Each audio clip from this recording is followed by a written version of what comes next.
Assalamualaikum warahmatullahi wabarakatuh. Ada satu kisah sederhana, menarik, dan penting untuk kita cermati dari kisah ini tentunya. Seorang pelajar yang lama indekos dan bertahun-tahun dia belajar di lembaga pendidikan formal. Tiba-tiba dia merenung, kenapa ya saya tidak bisa menguasai ilmu yang saya pelajari setiap saat? Apa otak saya ini memang ketul? Atau memang ada cara lain yang tidak saya ketahui? Di tengah pergulatan pemikirannya itu, tiba-tiba dia muncul sikap putus asa. Saya resign saja, berhenti saja. Kemudian dia bertekad pulang dari kos-kosannya. Tiba-tiba di tengah perjalanan hujan turun deras dan dia berteduh di dalam satu gubuk kecil di tengah perjalanannya.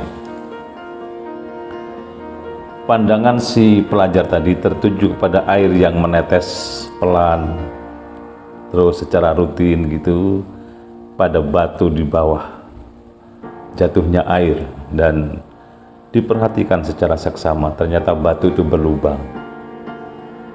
Muncul pikiran cerdasnya saat itu. Batu yang begitu keras, kena tetesan air secara terus-menerus bisa berlubang. Apalagi otak manusia kalau terus-menerus diasah dengan pengetahuan, dengan ilmu, secara tekun. Saya yakin juga akan jauh lebih berlubang daripada batu itu. Itu sebabnya saya tidak akan jadi pulang ke rumah, saya kembali saja ke kos-kosan untuk menekuni belajar saya. Sejak itu kemudian dia mau belajar secara serius dan ilmu yang dipelajarinya masuk ke sarang pikirannya dan dia menjadi anak yang cerdas. Qadarullah, atas takdir Allah, dia menjadi anak yang cerdas.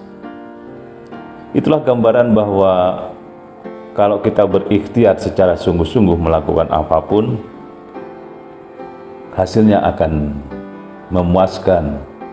Ada hasil yang bisa diraih dengan gemilang, dan contoh tadi memberikan gambaran kepada kita sebuah ikhtiar akan menghasilkan sesuatu yang membahagiakan dan memuaskan. Saudara-saudara sekalian, dalam kehidupannya sering kita itu gampang berputus asa. Sedikit-sedikit mengeluh, sedikit-sedikit tidak sanggup, sedikit-sedikit putus asa, sedikit-sedikit mau meninggalkan terhadap apa yang dikerjakannya tetapi dianggap tidak membawa hasil itu. Saran saya, tekuni, lakukan secara serius, dan terus tengadah tangan ke atas, berdoa kepada Allah. Insya Allah akan diturunkan kemudahan. Itulah yang disebut dengan hikmah, ilmu, pemahaman yang Allah berikan kepada hambanya yang serius di jalannya, serius mempelajarinya, dan tekun melakukan apa yang terbaik bagi hidupnya itu. Cerita singkat ini memberikan pelajaran kepada kita bahwa tidak ada kata putus asa bagi kita dalam sebuah ikhtiar, dan agama pun mengecam kepada kita untuk putus asa. Optimisme kata kunci untuk menjadi sukses, dan optimisme itulah yang harus kita tumbuh dan kembangkan dalam setiap diri kita masing-masing. Selamat mencoba. Assalamualaikum warahmatullahi wabarakatuh.